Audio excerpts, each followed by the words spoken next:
All right, man. The rumor is Mr. Take That. Allegedly, Mr. Take That. P.Diddy, Puff Daddy, Sean Combs, whatever you want to call him, he allegedly put a stop to Jadakiss, Cameron, and Mase world, national, whatever it was, nationwide tour, I think it was. They announced that all three of them was going to tour together, which was huge. You know what I'm saying? Jadakiss, one of my favorite rappers. Cameron, one of my favorite rappers. Mase was cool. You know what I'm saying? I mean, obviously he didn't have a long career. And you got to ask him why, after Harlem World, he did come out with another album. I forgot about that, but basically was, kind of saying Diddy was jipping him like everybody else. He came out and said on $1 million worth of game that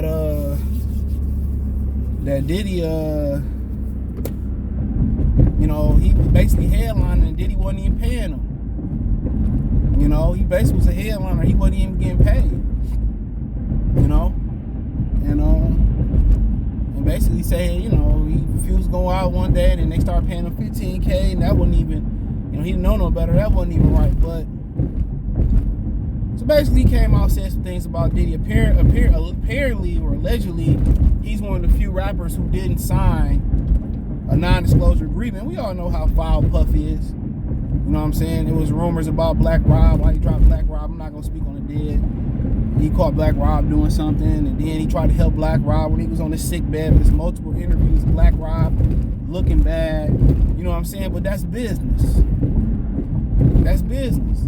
Everybody looked at Suge as the real, him and Suge spawned a whole West Coast, East Coast beef that a lot of people could still be here, if it wasn't for their issues. But they always looked at Suge as the evil one and Puff as the good guy. But they both was the same person. They both basically had the same business practices.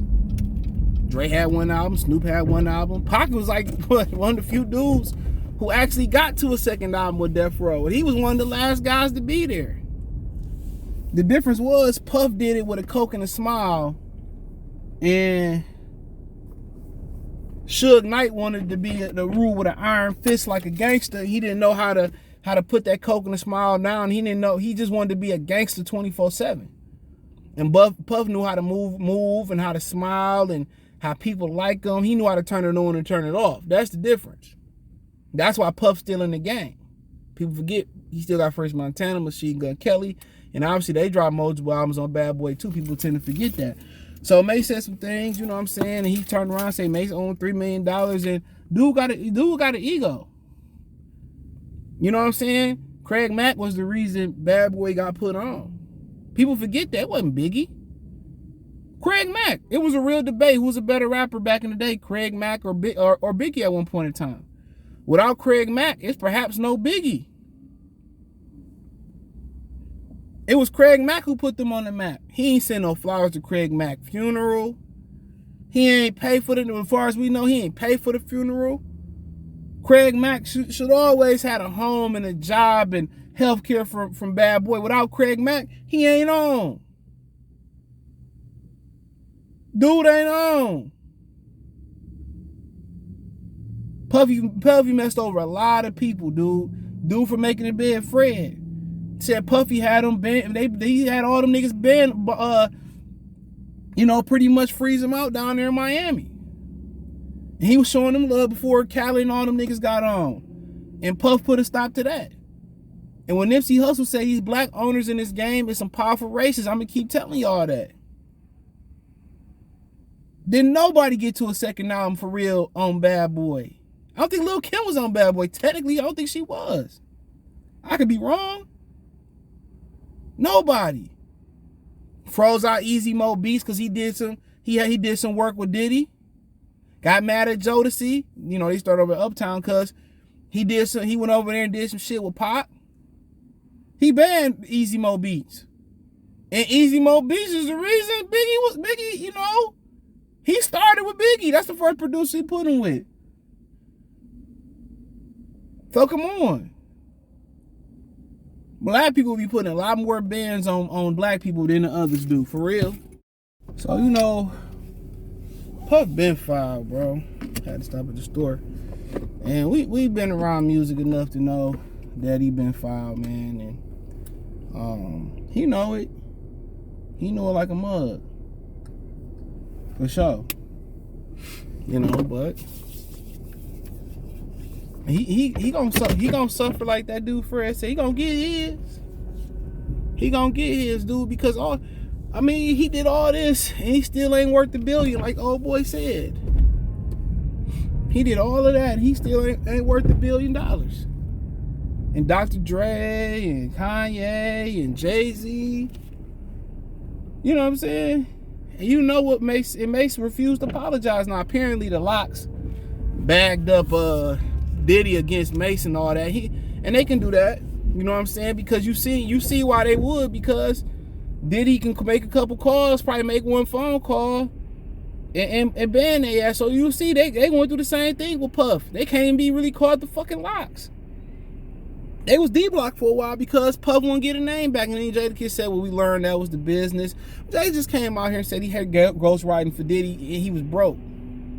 Why he was ghostwriting for Diddy? He can't sleep easy at night, dude, for the shit that he done, dude. Trust me. He fighting his personal demons, you know?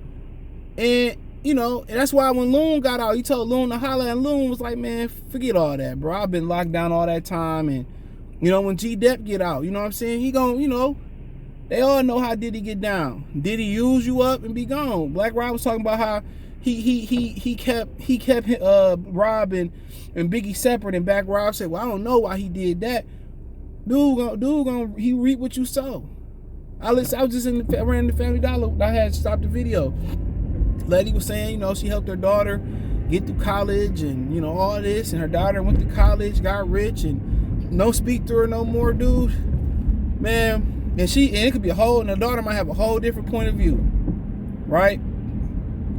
But man, if you biblical or you just believe in what's right, man, you always take care of your parents, dude. A lot of people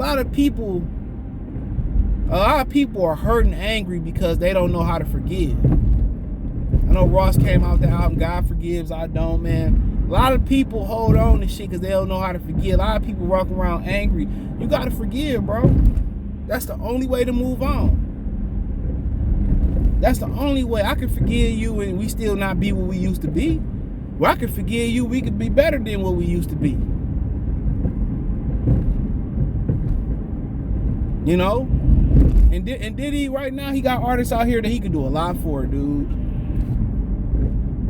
You know, he's saying it was too late for Black Rob. Go help a couple of them other artists out, bro. You can right these wrongs. You can make it right with Mase. Honestly. You can make it right with Mase. Y'all sit down and talk about it like men. You knew you was wrong. You knew you was wrong with Mase. Let's be real. You knew you was wrong. You did them artists wrong. All that money you got right, dude, you still can right your wrong. It ain't never too late until you gone. He can right these wrongs. Well, all these people. And the artists that he still got that's ticking. But greed is money. When you touch that money, I can't even say if I was in his position, I would or wouldn't do the same thing. You know what I'm saying? When you addicted to the money, you become addicted to the greed. And that's a hell of a drug and a hell of a addiction to deal with. You know? It is. But a lot of them people that you look and a lot not famous. You talk about daughters rich and all that now. A lot of them people be unhappy, bro. Because they don't do right. And I have to remind myself like that life too short, dude. It's too short. Too short to be holding on hatred, holding on malice for people, dude. It's too short. Diddy can tie these loose ends up, make it right with Mase. They can have a business venture. He can help relaunch Sean John, whatever it may be. Talk it out, man. A lot of going through the internet, a conversation. I got to agree with somebody saying on social media. A lot of relationships could have been salvaged with uncomfortable conversations. We gotta have them. And if you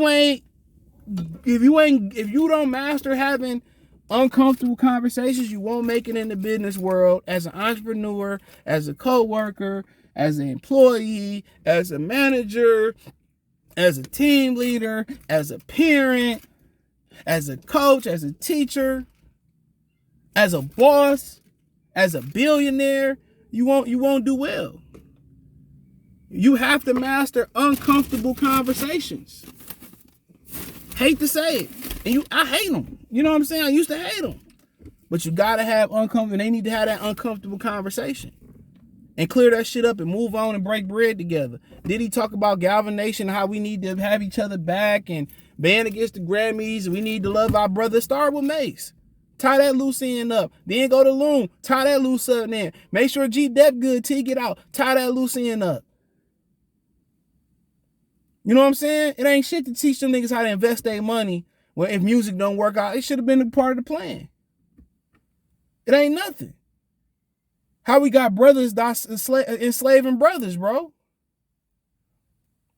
That's just something to chew on for a minute, dude. But thumbs up the video, share the video, subscribe to the channel. Next subscribe button is the bell icon button. Check out the music entertainment playlist. Thumbs up the video, share the video, subscribe to the channel. Next subscribe button is the bell icon button. Hit all notifications, increase chance notifications. We go live and drop video. Check out the music entertainment playlist for more videos like this. One time for the one time. Peace.